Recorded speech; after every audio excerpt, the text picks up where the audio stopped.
The fog hung thick over the French countryside that morning, grounding aircraft and obscuring vision across the battlefield.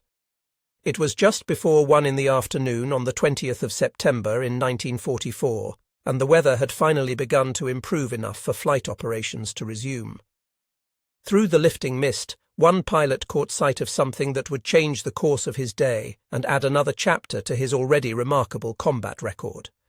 German armoured units were moving across the open fields, their massive machines rolling toward American defensive positions with the confidence that comes from superior firepower and heavy protection.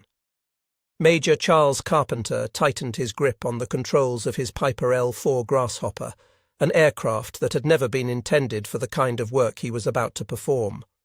The plane beneath him was little more than a powered glider, a reconnaissance aircraft designed for spotting and observation, not combat. Yet mounted on the wing struts of this fragile machine were 6 bazooka tubes, an improvisation that transformed the peaceful observer into something far more dangerous. The German tank crews advancing below had no idea what was circling above them, no conception that their greatest threat at that moment came not from artillery or anti-tank guns, but from what appeared to be nothing more than a civilian training aircraft. Carpenter had spoken to a military correspondent just days before, sharing his philosophy about warfare in terms that left no doubt about his commitment to aggressive action. He believed that fighting a war meant constant pressure, continuous operations, attacking around the clock without pause or hesitation. These weren't empty words from someone safe behind the lines. This was the operational doctrine of a man who had already proven his willingness to put theory into practice, no matter the personal cost. The former schoolteacher from Illinois had found his calling in the skies over France, and he pursued it with a determination that bordered on obsession. The mathematics of what he was attempting defied every principle of military logic. The aircraft he flew generated barely 65 horsepower from its Continental engine, less power than the cooling systems on the German Tiger tanks produced. His top speed was slower than the rate at which a Panther could rotate its turret to track a target. The fabric covering his aircraft could be penetrated by a pistol bullet, offering no protection whatsoever from the storm of fire he would fly through during each attack. The plane weighed just over 1,200 pounds, fully loaded, making it lighter than many automobiles. Yet before this September day concluded, 2 Panther tanks would be smoking wrecks in the French countryside, their crews killed or wounded by rockets fired from what looked like it should be teaching students to fly, not hunting armour. The battle unfolding below represented Germany's final major armoured offensive in the Lorraine region. General von Manteuffel had assembled the 5th Panzer Army with over 260 tanks and assault guns, a formidable striking force that included elite panzer brigades and veteran divisions. The Panthers and Panzerpfeifers advancing that morning were supported by dozens of assault guns, creating a combined arms force intended to halt Patton's advance toward the German frontier. Among these units was the 113th Panzer Brigade, hastily organized but equipped with some of the most advanced armored vehicles in the Wehrmacht inventory. The Panthers rolling across those fields represented the peak of German tank design, each mounting a high-velocity 75mm gun capable of destroying any Allied tank at distances exceeding 2,000 meters. Their frontal armor consisted of 80mm plates sloped at 55 degrees, creating effective thickness that could deflect nearly every Allied anti-tank weapon. These were magnificent machines, technological marvels that dominated the battlefield through superior firepower and protection. But their designers had made one critical assumption that would prove fatal. They had optimized these tanks for ground combat, never seriously considering threats from above. The roof armor on a Panther measured only 16 to 25 millimeters thick. On the heavier Tigers, it reached 25 millimeters, but no more. German engineers had focused their protective efforts on defeating weapons that would strike from ground level, from other tanks and anti-tank guns positioned at roughly the same elevation. The possibility that their greatest vulnerability would be exploited by an observation aircraft armed with infantry weapons had never seriously entered their calculations. This oversight was about to be exploited in spectacular fashion. German tactical doctrine regarding light observation aircraft had remained consistent throughout the war. Cubs and grasshoppers were considered harmless, best left alone to avoid revealing positions that would then be targeted by Allied artillery. Engaging them accomplished nothing except confirming German locations for the spotters circling above. This calculated decision not to waste ammunition on reconnaissance planes was sound military thinking under normal circumstances. But circumstances were about to become decidedly abnormal. Lieutenant General Kruger, commanding the 58th Panzer Corps, would later assess these newly formed panzer brigades as having limited combat effectiveness due to incomplete training and inadequate equipment. The units lacked proper reconnaissance capabilities, forcing them to advance without clear intelligence about American positions or strength. They were about to encounter not just American armor and anti-tank defenses, but something entirely outside their experience and training. Charles Marston Carpenter had been born in rural Illinois in August of 1912, into a farming family that would lose everything when the Depression struck. The economic collapse that devastated America hit farming communities particularly hard, and the divorce of his parents meant that Charles and his siblings often found themselves working on neighboring farms to contribute what they could to the family's survival. Despite these hardships, the young man excelled in his studies, earning scholarships that took him through military academy and college. Before the war transformed everything, he taught history at a high school in Moline, where he met and married Ida Fritschel. They had a daughter named Carol, and life seemed settled into a comfortable pattern. Then came the war. When America entered the conflict in 1942, Carpenter was already 30 years old, but he enlisted immediately. He received his commission as a second lieutenant and completed flight training, showing natural aptitude for piloting. By 1944, he had been promoted to major and found himself in France, initially assigned to the 1st Bombardment Division before transferring to fly artillery support missions for Patton's 4th Armoured Division. His primary duty involved flying reconnaissance and directing artillery fire from his L-4 Grasshopper, the military designation for what was essentially a Piper J-3 Cub pressed into service. He also served as the personal pilot for General John Wood, who commanded the 4th Armoured Division, a position that granted him unusual independence to pursue his own tactical initiatives. The aircraft assigned to him carried the serial number 43-30426 and would soon acquire a name that played on the famous wartime icon. Rosie the Rocketer became as well known in some circles as Rosie the Riveter, though for very different reasons. In August of 1944, Carpenter wrote home to his wife, his letters carefully worded to avoid alarming her but honest enough to convey some sense of what he was experiencing. He mentioned taking considerable chances but noted that his luck had been extraordinary. The previous day he had taken a bullet through his wing and struck a church steeple with one wheel, incidents that could easily have been fatal but somehow weren't. His philosophy of warfare came through clearly in his correspondence and his conversations with reporters. Attack constantly, attack aggressively, attack without pause or hesitation. Carpenter wasn't the first pilot to conceive of mounting rockets on an observation plane. Two lieutenants named Harrick and Carson had experimented earlier with attaching bazookas to their L-4s, successfully destroying a couple of German trucks. But Carpenter would take the concept further than anyone else, perfecting the technique and pushing it to levels that seemed suicidal to other pilots. The modification process began simply enough, with two M1A1 bazooka tubes attached to the wing struts. Working with ordnance specialists, Carpenter developed mounting brackets using plywood backing plates to distribute the weight and absorb the recoil forces without damaging the aircraft's fragile structure. Electrical wiring ran from the tubes into the cockpit, connected to toggle switches that allowed him to fire the rockets individually or all at once. Initial testing revealed limitations. The M1A1 bazookas fired rockets with a diameter of just over 2 inches, capable of penetrating about 3 inches of armor under ideal conditions. This was sufficient for light vehicles, but marginal against the frontal or side armor of German tanks. Carpenter upgraded to 6 M9 bazookas, which fired improved rockets with high-explosive anti-tank warheads. These could penetrate nearly 4 inches of armor at a 30-degree impact angle, more than adequate to defeat the thin roof plating on any German armored vehicle. The complete modification added approximately 106 pounds to an aircraft already operating at its maximum weight limit. With a gross weight capacity of 1,220 pounds, and the pilot, fuel and basic equipment already accounting for most of that, there was no margin for additional crew.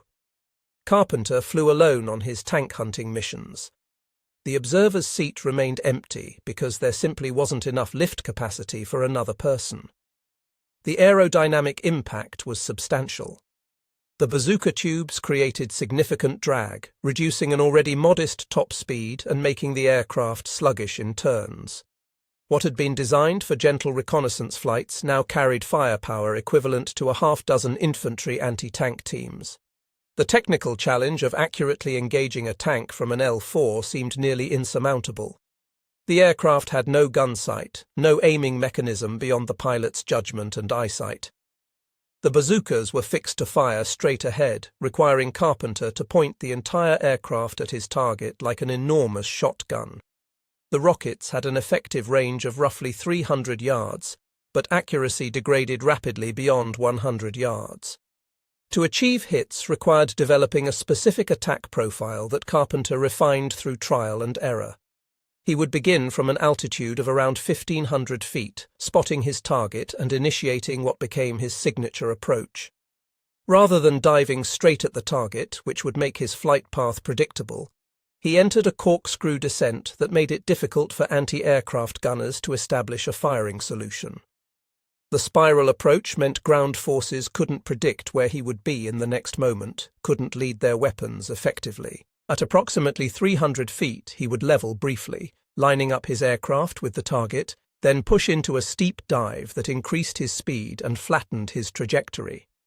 The final approach demanded nerves that few pilots possessed. At 100 yards, barely 300 feet from his target, Carpenter would toggle his firing switches. 6 rockets would streak toward the enemy tank, leaving trails of smoke and fire. Immediately after firing, he would pull back hard on the control stick, using every bit of available power to climb away from the inevitable return fire. The entire attack sequence, from beginning the dive to climbing away, took less than 30 seconds, but those were 30 seconds of maximum vulnerability. Every German soldier with a rifle would be shooting at him.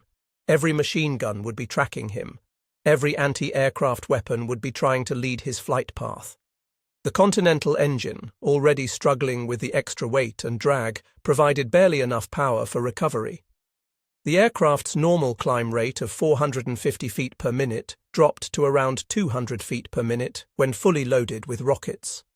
Every foot of altitude Carpenter could gain meant another second away from effective small arms range, another moment to plan his next move. The plane was desperately underpowered for combat operations, yet somehow it kept flying, kept climbing away from the fire, kept coming back for more. The morning of September 20th began with fog so thick that most aircraft were grounded indefinitely. Combat Command A, under Colonel Clark's leadership, held defensive positions near Aracourt when intelligence reports indicated German armor was massing for an attack. Carpenter took off despite the weather, gambling that conditions would improve and knowing that his information would be critical regardless. When the fog began to lift around noon, he was already airborne and searching for targets. Below him, elements of the 113th Panzer Brigade were advancing, a company of Panthers moving in formation across open ground toward American positions. The German tank crews, trained to watch for enemy tanks and anti-tank positions, paid little attention to the small observation plane circling overhead. It was standard procedure to ignore such aircraft unless they became immediate threats. Engaging them only revealed positions and invited artillery strikes. But this particular aircraft was not conducting routine observation. Carpenter began his attack run, entering the corkscrew descent that had become his trademark. The aircraft shuddered as speed built up in the dive, fabric skin rippling in the slipstream. At precisely 100 yards he fired, 6 rockets launching simultaneously toward the lead Panther. The rockets struck the thin roof armor and penetrated into the crew compartment. The tank lurched to a stop, smoke billowing from its hatches as ammunition began to cook off inside. Carpenter banked hard left, pulling up into a climbing turn as machine gun fire erupted from the German column below. He could hear bullets punching through the fabric covering his aircraft, the distinctive sound of rounds passing through cloth and missing critical components by inches. Within 30 minutes he had landed at his field strip, reloaded his rocket tubes, and was airborne again. The second sortie found the German tanks attempting to reorganize their formation. They had spread out, making themselves more difficult targets, but also disrupting their own attack coordination and momentum. Carpenter selected another Panther and dove again.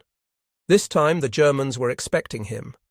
Small arms fire filled the air around his aircraft from the moment he began his dive. The sound of bullets tearing through fabric accompanied him throughout the attack run, a constant reminder of how thin the margin between success and disaster really was.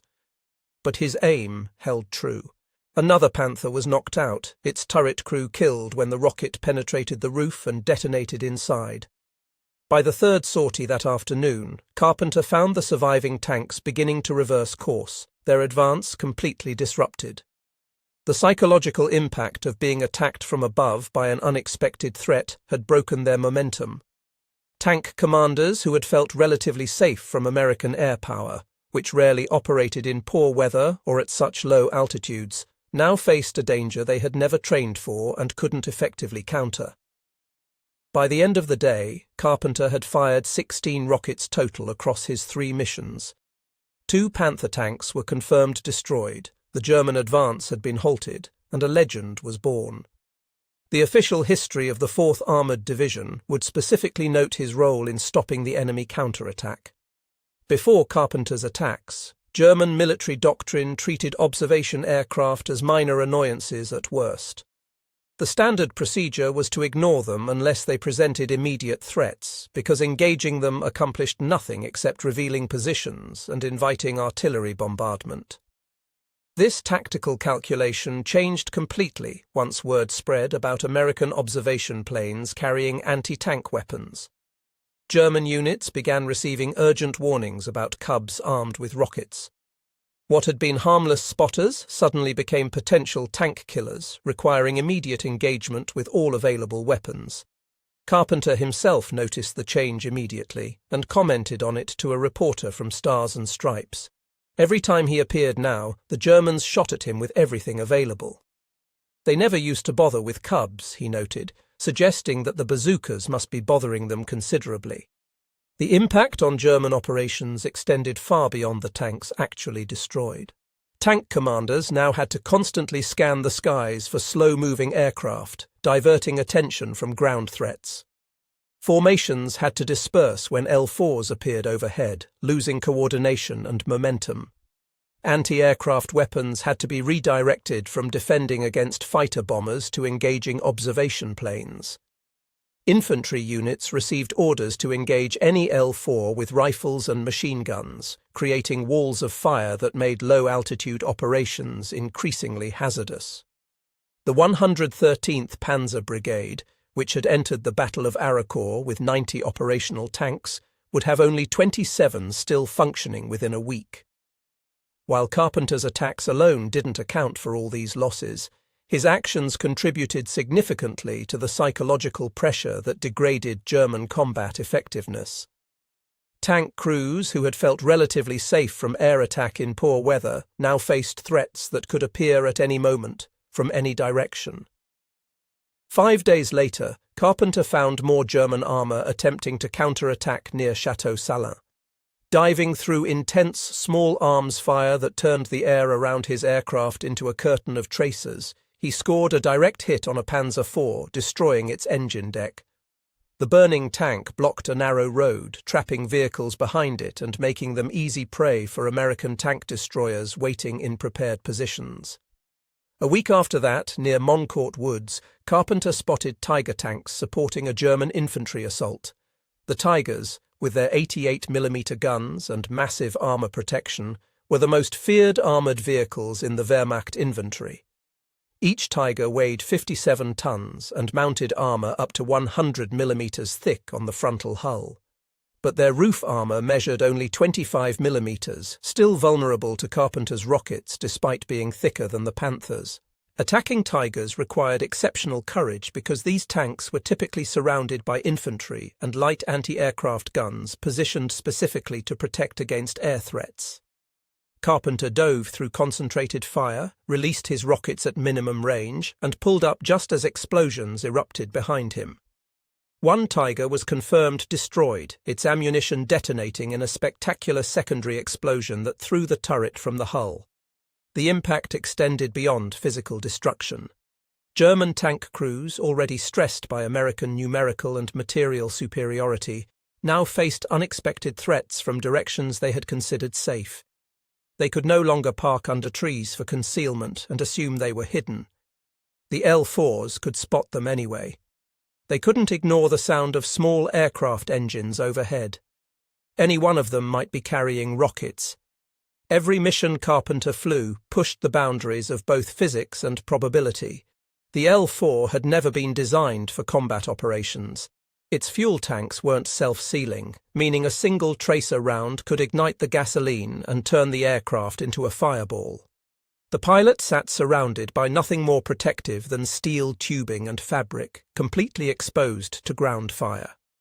In his letters home, carefully worded to avoid excessive censorship and worried reactions from his wife, Carpenter hinted at the dangers without detailing them. After one particularly intense mission, he wrote simply that there had been some excitement that day and the plane had acquired a few more holes but still flew acceptably. What he didn't mention were the near misses that could have severed control cables, punctured fuel lines, or struck the pilot himself. Ground crews who maintained Rosie the Rocketer began keeping informal tallies of combat damage. After particularly intense missions, they would count dozens of bullet holes requiring patches. The crew chief reportedly told other pilots that Carpenter's aircraft looked like Swiss cheese after one engagement, yet somehow both pilot and plane continued flying. The psychological pressure was immense and constant. Unlike bomber crews who operated at 20,000 feet, relatively insulated from the immediate violence below, Carpenter engaged at point-blank range. He could see individual German soldiers shooting at him, could see the expressions on tank commanders' faces as they realized what was happening and tried to swing their machine guns to track his approach. The combat was intensely personal and immediate in ways that high-altitude bombing never was. The correspondent from the Associated Press, who interviewed Carpenter multiple times, wrote that the Major had become a legend within the Third Army, a pilot whose exploits seemed impossible, yet were thoroughly documented and verified. Other pilots considered him either incredibly brave or completely insane, often both simultaneously. Some thought his luck couldn't possibly hold much longer. Others wondered if he possessed some sixth sense that allowed him to anticipate danger and evade it. Carpenter himself seemed unconcerned with such speculation, focused entirely on his mission and the immediate tactical problem of destroying German armor. The modifications he had made to his aircraft required constant maintenance and adjustment. The electrical firing system had to be reliable enough to function after hours of vibration and extreme maneuvers, yet simple enough to repair with basic tools in field conditions. Aiming remained entirely visual and intuitive, a matter of experience and instinct rather than scientific calculation. Carpenter developed his own reference system using the engine cowling, cockpit framework, and even scratches on the windscreen as aiming guides. He calculated lead angles based on his approach speed and dive angle, compensating for wind drift and the rocket's ballistic trajectory. There was no backup system, no second chance if the first salvo missed. If his attack failed, he had to climb away under concentrated fire and attempt another approach. The rockets themselves presented unique challenges when fired from moving aircraft. The M6A3 rounds had been designed for ground combat, fired from a soldier's shoulder at relatively stationary targets. Launched from a diving aircraft, their accuracy decreased significantly.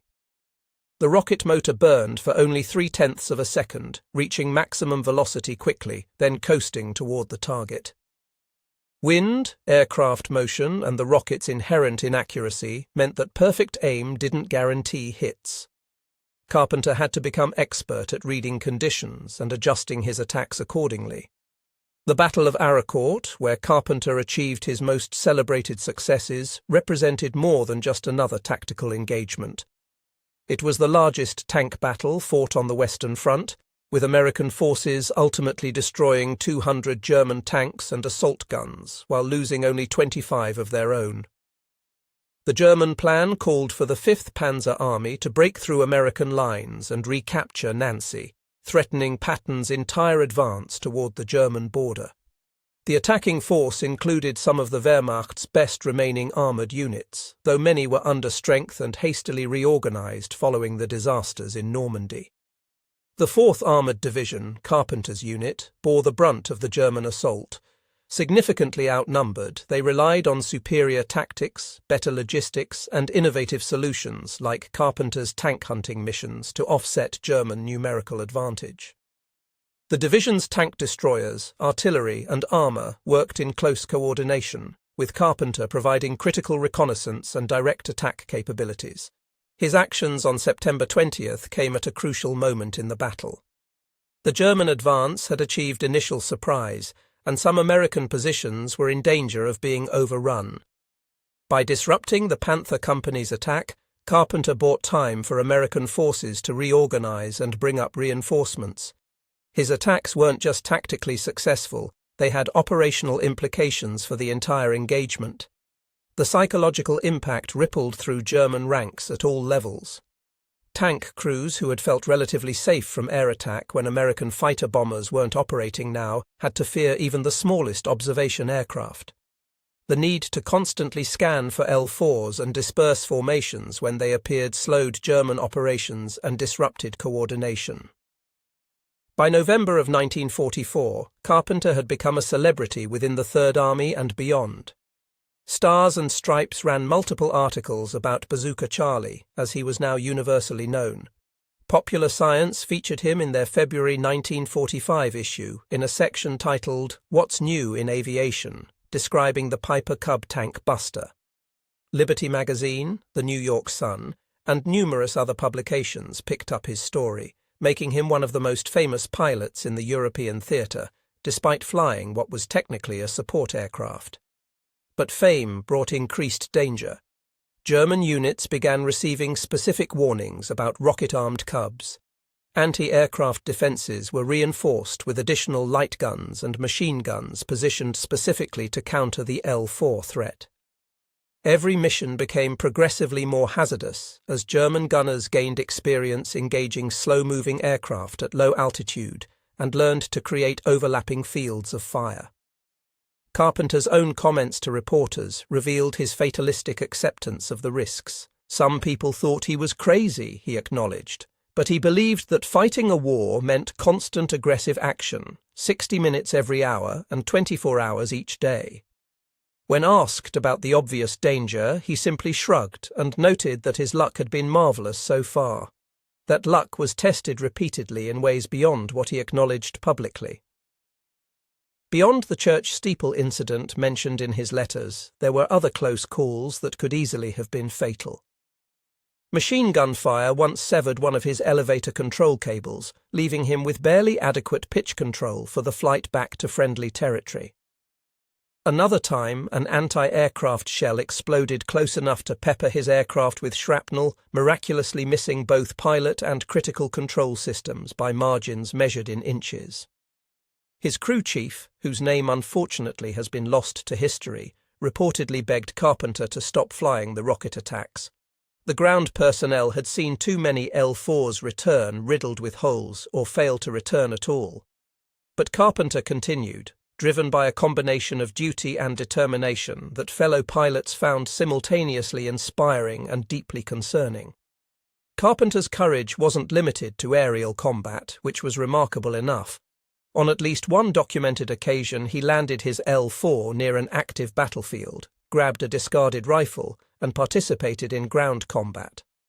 After destroying a German column with his bazookas, he landed on a nearby road and took 6 German soldiers prisoner at gunpoint, marching them back to American lines himself.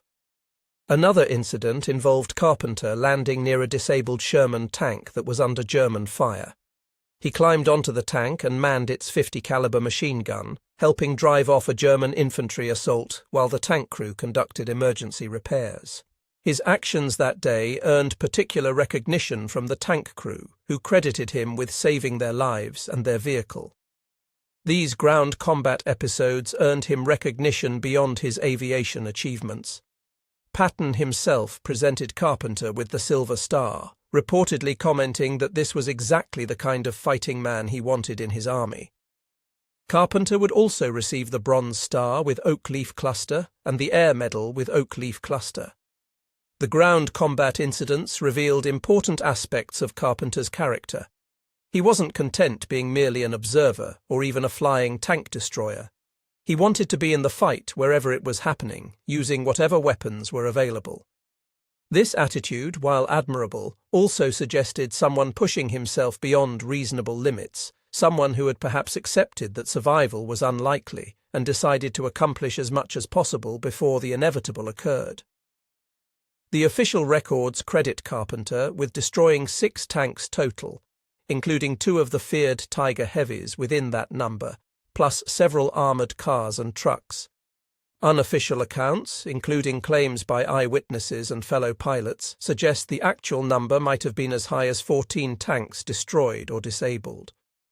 The discrepancy likely reflects the difficulty of confirming kills in fluid combat situations where multiple weapons systems engaged the same targets simultaneously.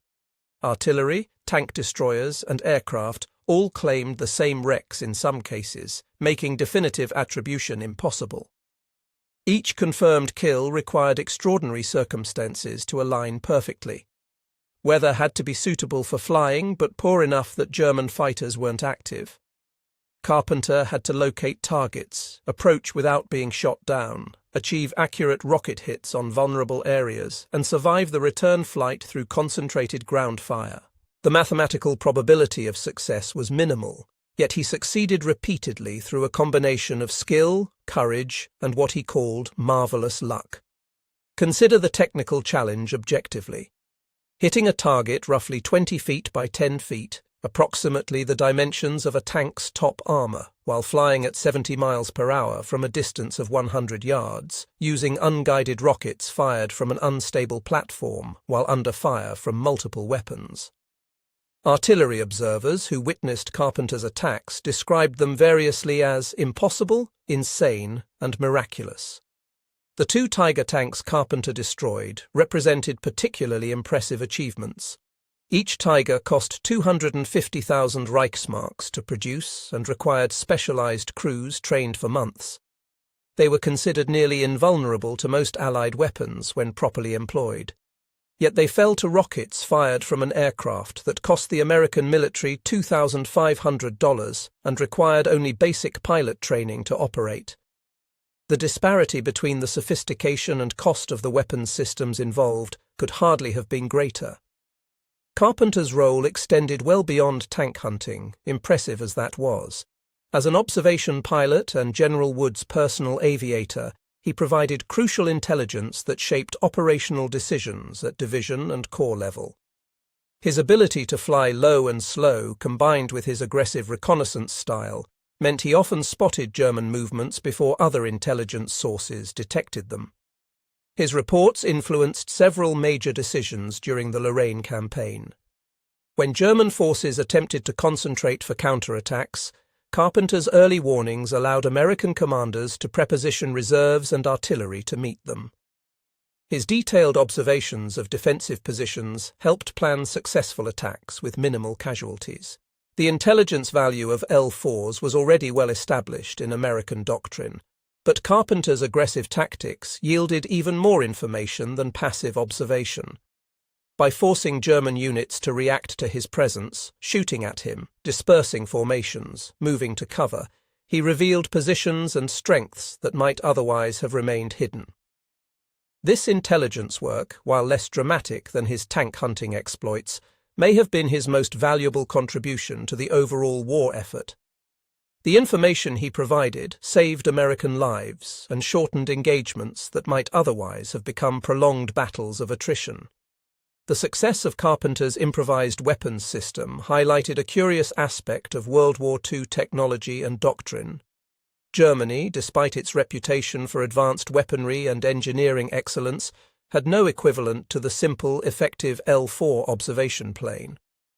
The Wehrmacht relied on the Fieseler Storch for similar missions, but it was larger, more complex, and produced in much smaller numbers.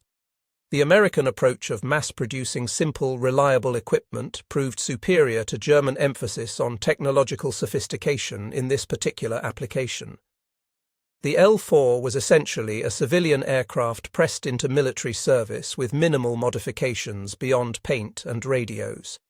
Yet its simplicity was its greatest strength. It was easy to fly, maintain, and repair using basic tools and readily available materials. Germany's tank designers had created magnificent machines optimized for tank versus tank combat. The Panther's long 75mm gun could destroy any Allied tank at ranges where return fire was ineffective.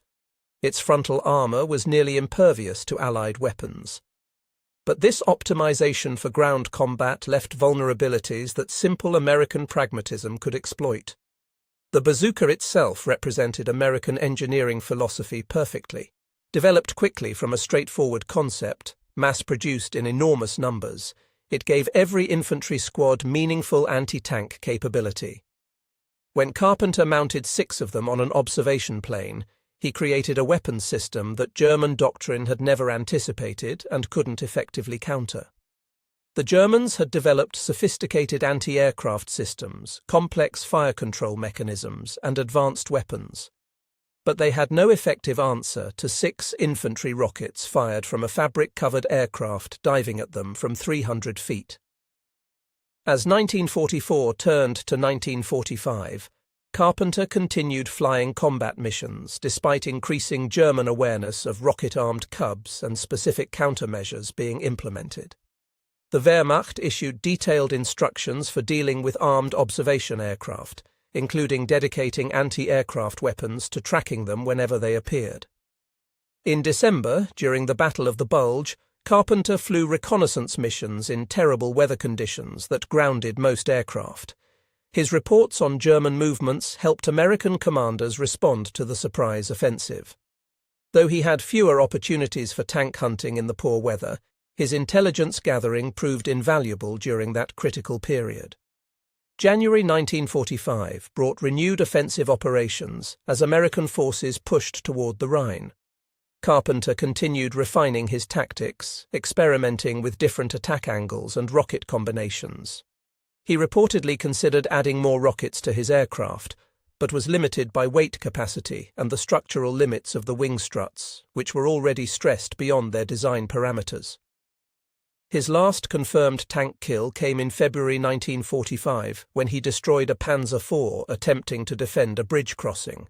Witnesses described him diving through walls of tracer fire to deliver his rockets at point-blank range. The tank's destruction allowed American engineers to capture the bridge intact, accelerating the advance into Germany itself. In March of 1945, Carpenter began experiencing severe fatigue and other symptoms that forced him to reduce his flying schedule significantly. Medical examination revealed advanced Hodgkin's disease, a cancer of the lymphatic system for which treatment options in 1945 were extremely limited. Army doctors gave him a prognosis of approximately 2 years to live. The diagnosis ended his combat flying immediately. He was evacuated to the United States for treatment, leaving behind Rosie the Rocketer and the remarkable reputation he had earned as one of the war's most unusual aces. His personal war was over, though the wider conflict would continue for 2 more months. The timing of his medical evacuation was perhaps fortunate in a grim way.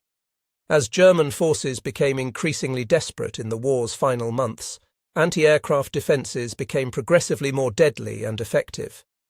Several L-4s attempting to emulate Carpenter's tactics were shot down in March and April of 1945.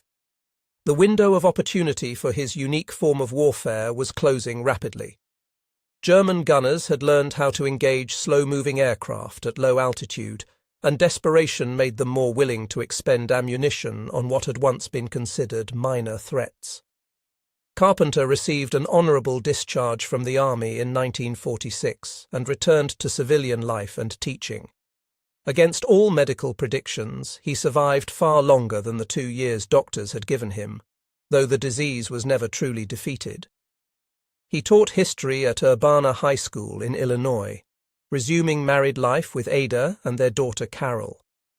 Remarkably, he rarely spoke about his wartime experiences, maintaining the silence that was common among combat veterans, but particularly poignant given the extraordinary nature of his service.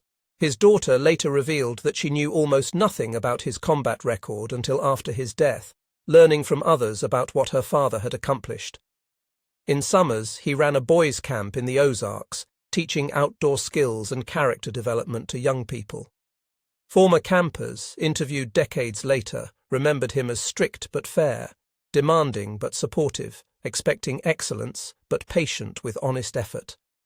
None of them knew they were being taught by one of the war's most decorated tank hunters, a man who had done things that seemed impossible and survived what should have killed him. His health gradually deteriorated through the 1950s and early 1960s. The Hodgkin's disease that should have killed him in 1947 instead became a chronic condition he battled for nearly 20 years, far exceeding any reasonable medical expectation. He continued teaching until shortly before his death on March 22, 1966, at the age of 53.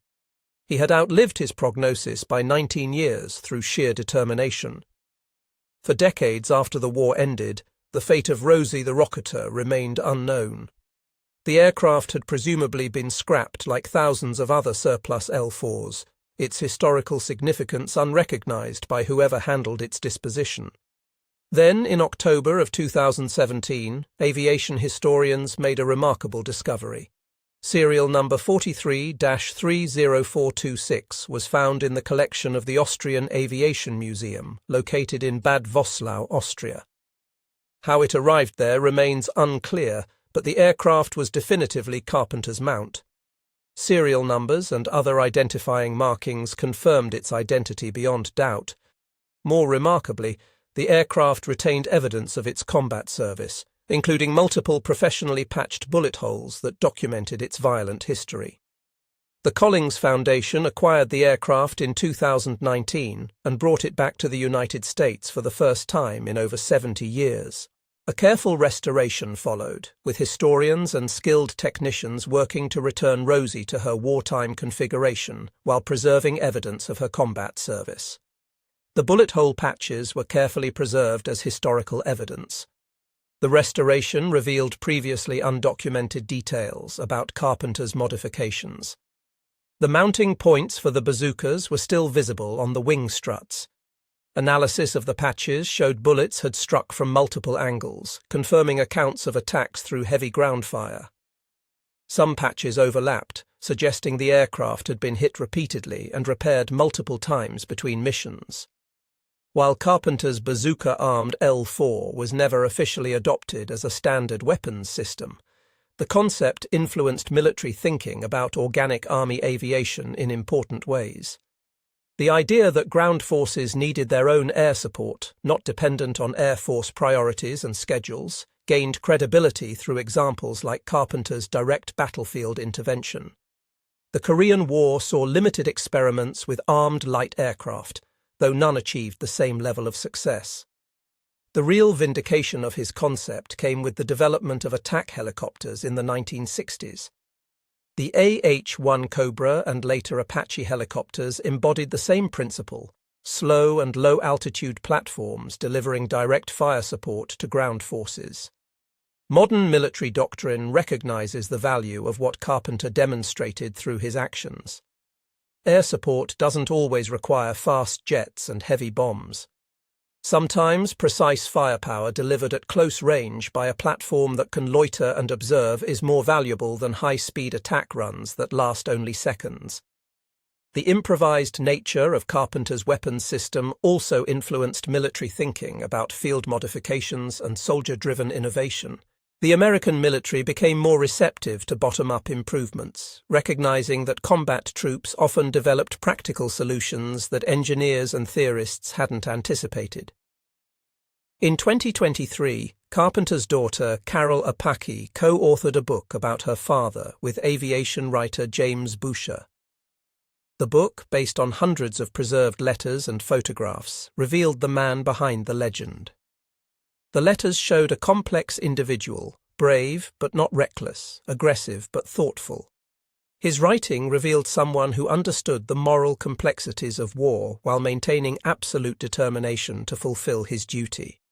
He expressed pride in his achievements, but also sadness at the necessity of killing. One particularly moving letter, written after destroying a Tiger tank, reflected on the humanity of his enemies. They were someone's sons, he wrote, perhaps fathers themselves. But they were trying to kill his friends, and he couldn't allow that. This emotional intelligence combined with tactical brilliance made him exceptional among warriors. Carol Apaki described her father as a peaceful man who had compartmentalized his war experiences and moved on emotionally. She believed he came back from the war shattered, and it had been difficult for her mother as well, trying to start life over after waiting 4 years for him to come home, thinking repeatedly that he never would. A bronze sculpture unveiled at Moline High School in 2023 commemorates Carpenter's service, showing him standing beside a representation of his L-4. The dedication ceremony drew veterans, historians, and aviation enthusiasts from across the country. Former students from his teaching years, now elderly themselves, shared memories of a dedicated educator who never mentioned his wartime heroics to his students. The American Heritage Museum in Massachusetts, where the restored Rosie the Rocketer is now displayed, created an extensive exhibit about Carpenter's service. Visitors can see the actual aircraft, complete with its preserved bullet holes, and learn about the man who transformed an observation plane into a tank destroyer through courage and innovation. The Experimental Aircraft Association features Carpenter's story in educational programs, using his innovation as an example of American ingenuity and determination. Young pilots learn not just about his tactical achievements, but about the kind of creative thinking that turns limitations into advantages. Military historians continue studying Carpenter's tactics and their impact on the Lorraine campaign. While his 6 confirmed tank kills might seem modest compared to the thousands of tanks destroyed throughout World War II, the psychological and tactical impact far exceeded the raw numbers. Carpenter's success raises important questions about innovation, courage, and the nature of warfare itself. How did a history teacher with no special combat training become one of the war's most unusual aces and most effective tank hunters? The answer lies in a rare combination of factors that seldom align so perfectly. First, his position as General Wood's personal pilot granted him unusual freedom to pursue his own initiatives and tactical experiments. Most L-4 pilots were restricted to specific reconnaissance patterns and rigid schedules. Carpenter could hunt targets of opportunity, choosing when and where to strike based on his own judgment. Second, his teaching background may have contributed significantly to his tactical thinking. History teachers understand patterns, cause and effect relationships, and the critical importance of timing. Carpenter applied these analytical skills to combat, recognizing vulnerabilities that others might have missed or dismissed as unexploitable. Third, the specific conditions of the Lorraine campaign created opportunities for his unique tactics. The relatively open terrain, the concentration of German armour attempting decisive operations, and the fluid nature of the battle meant targets were available for anyone brave enough to engage them. Finally, and perhaps most importantly, Carpenter possessed that rare combination of courage and fatalism that allowed him to repeatedly risk everything. His comment about attacking constantly, 60 minutes every hour and 24 hours each day, revealed someone who had accepted the likelihood of death and decided to make his inevitable sacrifice count for something. The statistics of Carpenter's combat service, when examined closely, reveal the extraordinary nature of his achievement beyond any rhetoric or exaggeration. 6 tanks officially confirmed destroyed, including 2 Tiger Heavies. Multiple armoured vehicles and trucks destroyed. 16 rockets fired across 3 sorties on September 20th alone. Approximately 100 combat missions flown.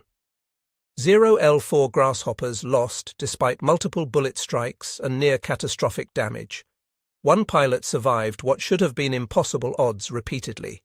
Each number represents dozens of split-second decisions, any one of which could have been fatal.